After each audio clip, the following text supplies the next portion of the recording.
Here we go. Making a Dundock account and your GDD. By the way, your GDD evolves over time. So we're going to get it started today. So let's get started.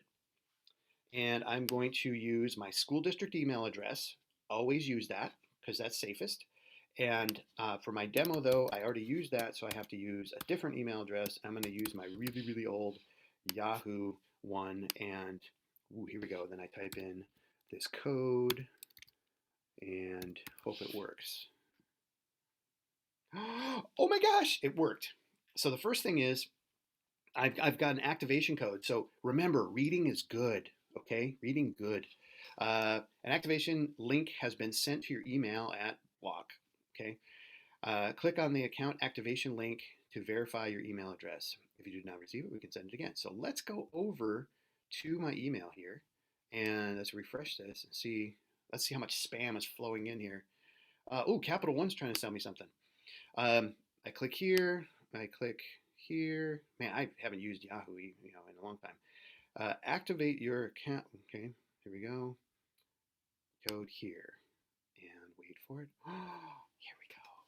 I'm gonna use. Well, it might freak out, so I might as well use the Yahoo one again, just because I don't want to tempt fate for things to get freaky deaky. Because I already have. If I use let's go like that. Ooh, password. You ready for this? And confirm password. Everybody get that? Activation code. So activation code, I need to go back to that email. And there it is. Now, so this is the part where people freak out going, hey, it didn't work. I got the email thing, but you have to read closely here. This activation code is in the email. Oops, here, hold on. In the email, and I have to paste this in here, activate my account. Yay! All right, now I'm going to click on login now. That's the wrong one because I now have my new one. So I'll go in here. And again, I'm doing this live with you because all kinds of goober thingies happen. Let's see if it remembers that. Oh my gosh. Okay, yeah, let's save this. Welcome. I'm a newbie. Yay. Now there's a number of things about the layout here that can be a little confusing, and that's why we're doing this. So how do we start with this? We come up with a name, and I'll call this Thingy. No. Thungy. Revenge of Thingy. Add project. Oh my gosh, it added a project. Okay, now I'm going to click on this, and you can see the stuff over here, but we'll deal with this first.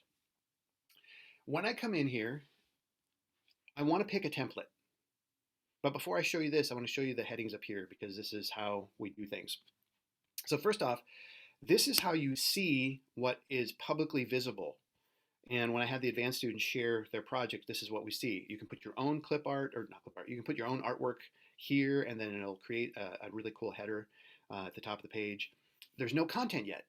So I'm going to close this because I don't really have anything. I can also come over here and take a look and see the different sections. But again, we don't have any sections because I haven't developed it. Members, you can add members. So when we're collaborating on projects in class, you can get the other students' school district email address, type it in here, and add them as a member.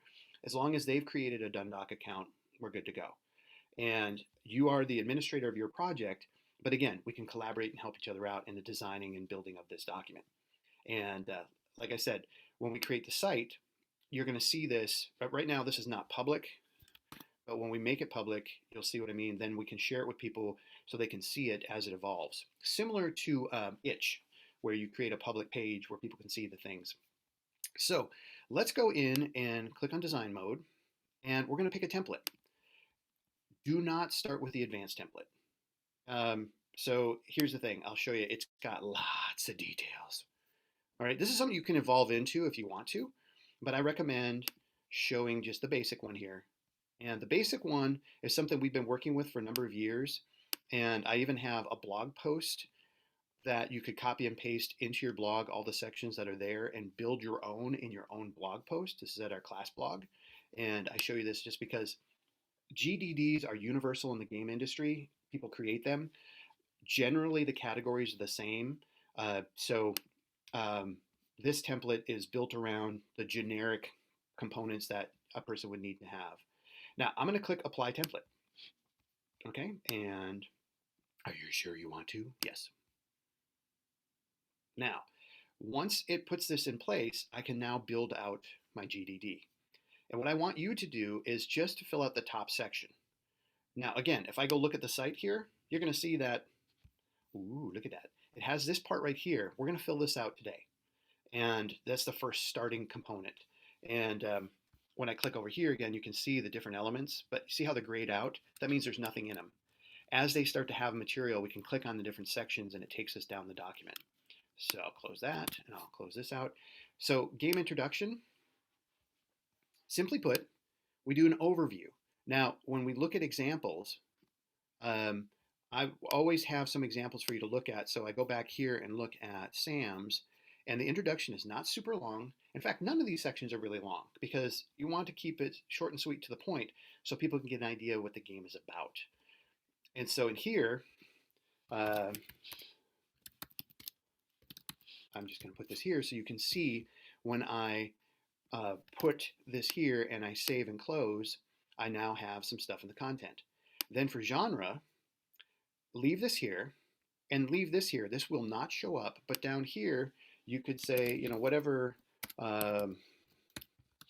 whatever, dot, dot, dot, dot, save item, and then gameplay, leave this, or you can read this here. It will tell you what you want to do. So text will go here. You'll describe what the gameplay is. If you have target audience, well, definitely you do. Your text will go here, save item, and look and feel. This, again, gives a synopsis of what it's going to look like. So I'm going to save that item. And now let's go take a look at the site. And it's starting to take shape. We have the introduction, ooh, and then we have our text here that goes here. Notice that these sections stay here, which is nice. And we have started to work on our GDD. Now, there's more stuff down here. You can see these different sections that you can create. And what I like to do is just keep it simple to the basic elements that they have here. And there's some trial and error you need to do. Like you can add a new section. So you can write a title here, more stuff. If you would want to do that, you can write a description and then the text would go here. I'm going to show you this because if you felt like you needed to have another section up at the header, this is what it would look like. More stuff. I recommend not doing that just because I'm going to delete that section.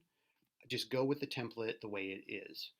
Now down here, this is where you can start to put images or video clips of gameplay or audio that's used in the game. And then down here, when we click on story, hold on a second. Yep. Content goes here. Oh, whoops. Click edit. And we go here. And I will save and close. Okay. And you have, again, stuff that you can put in here. Child sections. This is where you're creating subcomponents for your template. Now, if I go back over here and see, now notice how I keep going back and forth. Here's your story. And you just keep adding to it as we work on it. And so let's go back into design mode so we can see the whole thing. And you can see right here, we have introduction, now we have story, how to play, then we have artwork. So we continue to work on these. Under characters, you can add more. And that's when it says child section. So if I click on characters here, you can see we have an option for graphics, video, audio for each one of these sections. So there's character one. If I wanted to add another one, I can go like this. If I want to, add more things, let me cancel that. Okay, and I'm going to let's see. I'll put text here, save, and there we go. And I'm going to do this, save. I'm showing you how to create. So if you have character one, this is character two, character three. Let's go back and look here. And this will be the last thing I show you, and then we'll get started. Oh, I guess we don't see that section yet because it's not fully done. That's okay. So let's go back to design mode here. It takes us back out to the highest level.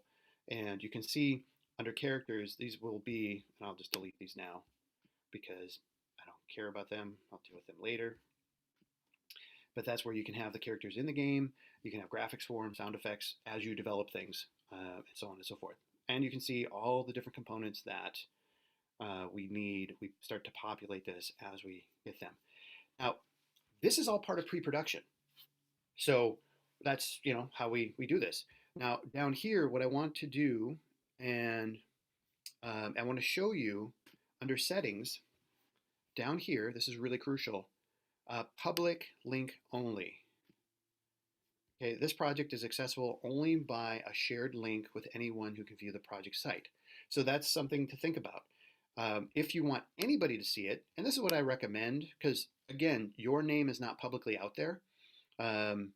Okay, right here, none of this information, you don't put any personal information in here in your project. And like the name here, you can change this. So when I click on, here, let me click on newbie here, and I edit profile, I can go like this and save profile. And let's go back here. Actually, let's go back to Dundoc. Oh, there we go. And so now if I click back on the project and I go back to the site, this is public, and right here is my thing created by Scott L. All right. And voila. And shoot, even my first name could be, I could take that off as well. But again, you have two options. The public one or the public with the link. The public with the link is safe, that nobody can find it unless they have the link. And that might be your best bet for safety if you don't want people to see it while you're in development with it. But if you do want to share it with other people for outside just your group of people who are working, it might be a good idea to have that public link. All right. And right here, you have not saved in a little while. Save content. Yes. Okay, it's been saved. And there we go. So I've started my project. And when I click here, I can have up to 5 projects.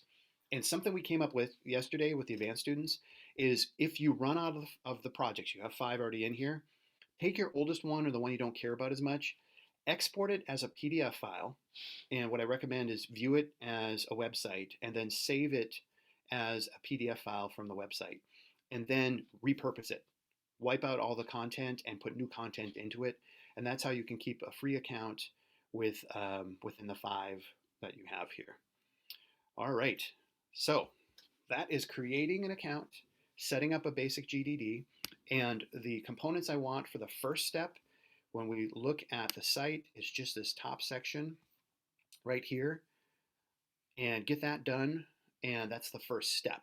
The rest of it will continue to add to it over time as you want to, but just get these 5 things: the introduction, and then these established. It just takes a few minutes. All right. Wow. That is it. I want you to do that now. Okay.